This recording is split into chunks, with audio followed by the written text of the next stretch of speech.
Hi friends, ഇന്ന് ഞാൻ നിങ്ങളായിട്ട് ഷെയർ ചെയ്യുന്നത് നമ്മൾ പുറത്തുനിന്ന് വാങ്ങിക്കുന്ന അതേ ടേസ്റ്റിലുള്ള ഒരു തേങ്ങാ ബിസ്ക്കറ്റിൻ്റെ റെസിപ്പിയാണ്. ഇതിൻ്റെ പ്രത്യേകത എന്ന് പറഞ്ഞാൽ വളരെ കുറഞ്ഞ സാധനങ്ങൾ മതി, എപ്പോഴും വീട്ടിലുള്ള സാധനങ്ങൾ മതി കേട്ടോ. നല്ല ടേസ്റ്റാണ്. അപ്പോൾ ഇതെങ്ങനെയാണ് നോക്കിയാലോ. ആദ്യം തന്നെ ഒരു ബൗളിലേക്ക് നമുക്ക് ചിരകിയ തേങ്ങ ഒരു കപ്പ് ചേർത്ത് കൊടുക്കാം. ഞാനിവിടെ വളരെ കുറഞ്ഞ അളവിലാണ് ഉണ്ടാക്കുന്നത് കേട്ടോ. അപ്പോൾ ഫ്രഷായിട്ട് ചിരകിയ തേങ്ങ തന്നെയാണ് എടുത്തിട്ടുള്ളത്. ഇനി ഇതിലേക്ക് നമുക്ക് ഒരു അര കപ്പ് പൊടിച്ച പഞ്ചസാര ചേർത്ത് കൊടുക്കുക. പഞ്ചസാര പൊടിക്കുന്നതിൻ്റെ കൂടെ തന്നെ ഒരു ഏലക്കയും കൂടെ ഇട്ടിട്ട് പൊടിച്ചതാണ് കേട്ടോ. ഇല്ലയെന്നുണ്ടെങ്കിൽ ഏലക്കാപ്പൊടി സെപ്പറേറ്റ് നിങ്ങൾക്ക് ചേർത്ത് കൊടുത്താൽ മതി. പഞ്ചസാര പൊടിക്കുമ്പോൾ ഏലക്കയും കൂടെ ചേർക്കുകയാണെന്നുണ്ടെങ്കിൽ പെട്ടെന്ന് തന്നെ ഏലക്ക പൊടിഞ്ഞ് കിട്ടും ചെയ്യും. നമുക്ക് പണിയും കുറച്ച് എളുപ്പമായിരിക്കും കേട്ടോ. ഇനി ഇതിലേക്ക് ഒരു നുള്ളു ഉപ്പും കൂടെ ചേർക്കുന്നുണ്ട്. വളരെ കുറച്ച് ഉപ്പ് മതി. ഇനി നമുക്കിത് കൈ വെച്ചിട്ട് നല്ലപോലെ ഒന്ന് മിക്സ് ചെയ്തെടുക്കാം. ഈ തേങ്ങയും പഞ്ചസാരയും കൂടെ നല്ലപോലെ ഒന്ന് മിക്സ് ചെയ്യുക കേട്ടോ. ഈ ഒരു സമയത്ത് തന്നെ തേങ്ങയിൽ നിന്ന് കുറച്ച് ആ ഒരു നനവും പഞ്ചസാരൻ്റെ ആ ഒരു നനവും മാത്രം മതി നമുക്ക് മാവ് കുഴക്കാനായിട്ട്. പിന്നെ എക്സ്ട്രാ വെള്ളമൊന്നും നമ്മൾ ചേർക്കേണ്ട ആവശ്യമില്ല കേട്ടോ. സ്പൂൺ വെച്ചിട്ട് നമ്മൾ മിക്സ് ചെയ്യുകയാണെന്നുണ്ടെങ്കിൽ ഇത്രത്തോളം നമുക്ക് ഒരു മിക്സായി കിട്ടൂല. അതുകൊണ്ട് കൈ വെച്ചിട്ട് തന്നെ നല്ലപോലെ ഒന്ന് മിക്സ് ചെയ്തെടുത്താൽ മതി. ഇനി ഇതിലേക്ക് നമ്മൾ ഒരു അര കപ്പ് മൈദയും കൂടെ ചേർക്കുന്നുണ്ട്. മൈദ ഒരിക്കലും തേങ്ങയേക്കാളും കൂടരുത് കേട്ടോ. തേങ്ങേൻ്റെ പകുതിയെ പൊടിയെടുക്കാവൂ, അത് പ്രത്യേകം ശ്രദ്ധിക്കുക. മൈദയും കൂടെ ചേർത്തിട്ട് നല്ല പോലെ നമ്മൾ വീണ്ടും കൈ വെച്ചിട്ട് തന്നെ നല്ല പോലെ ഒന്ന് കുഴച്ചെടുക്കുക. നമുക്കിതിലേക്ക് എക്സ്ട്രാ വെള്ളമൊന്നും ചേർക്കേണ്ട ആവശ്യമില്ല കേട്ടോ. ആ ഒരു തേങ്ങയുടെയും പഞ്ചസാരൻ്റെ ആ ഒരു നനവ് തന്നെ നമുക്ക് ഈ ഒരു മാവ് നല്ല പോലെ തന്നെ ഉരുട്ടിയെടുക്കാൻ പറ്റും. അപ്പോൾ നല്ല പോലെ ഒന്ന് കുഴച്ചെടുക്കുന്നുണ്ട്. അപ്പോൾ പാകത്തിന് തന്നെ ആയി വന്നിട്ടുണ്ട് കേട്ടോ.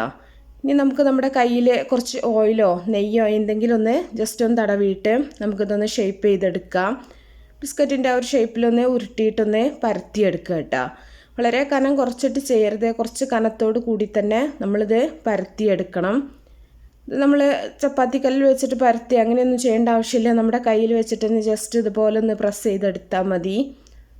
വളരെ എളുപ്പത്തിൽ ഉണ്ടാക്കാൻ പറ്റുന്ന നല്ലൊരു ബിസ്ക്കറ്റാണ്. അതുപോലെ കുറച്ച് ദിവസം നമുക്ക് കേടാകാതെ വെക്കാനൊക്കെ പറ്റും.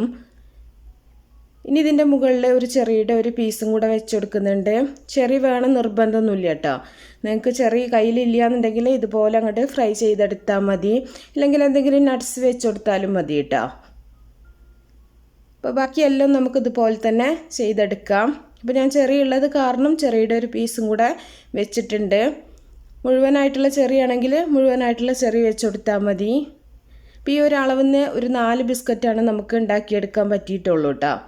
അപ്പോൾ നിങ്ങൾ അളവ് കൂട്ടിയിട്ട് എടുക്കുക കൂടുതൽ ഉണ്ടാക്കണം എന്നുണ്ടെങ്കിൽ. അപ്പോൾ ഈ ഒരു സമയത്ത് തന്നെ നമ്മൾ ഓയിലൊക്കെ ചൂടാക്കാൻ വെക്കുകയാണെന്നുണ്ടെങ്കിൽ ഇത് നമുക്ക് ഓരോന്നായിട്ട് ഇതുപോലെ ഷേപ്പ് ചെയ്തെടുക്കുന്ന സമയം തന്നെ ഓരോന്നായിട്ട് നമുക്ക് ഫ്രൈ ചെയ്ത് കോരുകയും ചെയ്യാം. അപ്പോൾ വളരെ പെട്ടെന്ന് തന്നെ പണികളൊക്കെ തീരും. അപ്പോൾ ഓയിൽ നന്നായിട്ട് ചൂടായതിനു ശേഷം തീ നല്ല പോലെ ഒന്ന് കുറച്ച് വെക്കുക. തീ കൂട്ടി വെച്ചിട്ടുണ്ടെന്നുണ്ടെങ്കിൽ പെട്ടെന്ന് തന്നെ കരിയും കേട്ടോ. തേങ്ങ ആയത് കാരണം തന്നെ. ഒരു ഭാഗം ഒന്നായി വരുന്ന സമയത്ത് നമുക്കിതൊന്ന് തിരിച്ചിട്ട് കൊടുക്കാം. ചെറിയ തീയിലിട്ടിട്ട് ഫ്രൈ ചെയ്തെടുക്കുക. എന്നാലും ഉൾഭാഗമൊക്കെ നല്ല പോലെ തന്നെ വെന്ത് കിട്ടുള്ളൂ. നമ്മളിതിലേക്ക് ബേക്കിംഗ് പൗഡറോ ബേക്കിംഗ് സോഡയോ ഒന്നും ചേർത്തിട്ടില്ല കേട്ടോ. അപ്പോൾ നല്ല ടേസ്റ്റാണ്. ഇത് ഫ്രൈ ചെയ്യുമ്പോൾ തന്നെ നല്ലൊരു തേങ്ങേൻ്റെ നല്ലൊരു സ്മെല്ലാണ് കേട്ടോ. അപ്പോൾ നല്ല ടേസ്റ്റി ആയിട്ടുള്ള നമ്മുടെ തേങ്ങാ ബിസ്ക്കറ്റ് ഫ്രൈ ചെയ്തിട്ടുണ്ട്. ഇനി ബാക്കിയുള്ള ഓരോന്നും നമുക്കിതുപോലെ തന്നെ ഫ്രൈ ചെയ്തിട്ട് കോരി മാറ്റാം. ഫ്രൈ ചെയ്യുമ്പോൾ ഇത്ര മാത്രമേ ശ്രദ്ധിക്കാനുള്ളൂ. ഒരുപാട് തീ കൂട്ടി വെക്കരുത്. ഒരു മീഡിയം ഫ്ലെയിമിലിട്ടിട്ട് ഫ്രൈ ചെയ്താൽ മതി. അപ്പോൾ ബാക്കിയെല്ലാം ഞാൻ അതുപോലെ തന്നെ ഫ്രൈ ചെയ്തെടുക്കുന്നുണ്ട്. ഇത് ചൂടോട് കൂടി കഴിക്കരുത് കേട്ടോ. ചൂടാറിയിട്ട് നല്ല പോലെ തണുത്തതിന് ശേഷം മാത്രം കഴിക്കുക. അപ്പോൾ നല്ല ക്രിസ്പി ആയിട്ടുള്ള നല്ലൊരു ബിസ്ക്കറ്റാണ് കേട്ടോ. ഉൾഭാഗം നല്ല സോഫ്റ്റ് ആയിരിക്കും, പുറം ഭാഗം നല്ല ക്രിസ്പി ആയിരിക്കും. അപ്പോൾ എല്ലാവരും ട്രൈ ചെയ്ത് നോക്കുക. എന്നിട്ട് നിങ്ങളുടെ അഭിപ്രായങ്ങളൊക്കെ അറിയിക്കുക. ഇഷ്ടപ്പെട്ടാൽ ലൈക്ക് ചെയ്യുക, അതുപോലെ ഷെയർ ചെയ്യാം. അപ്പോൾ നല്ല നല്ല റെസിപ്പികളൊക്കെ ആയിട്ട് നമുക്ക് അടുത്തൊരു വീഡിയോയിൽ കാണാം. ഓക്കേ.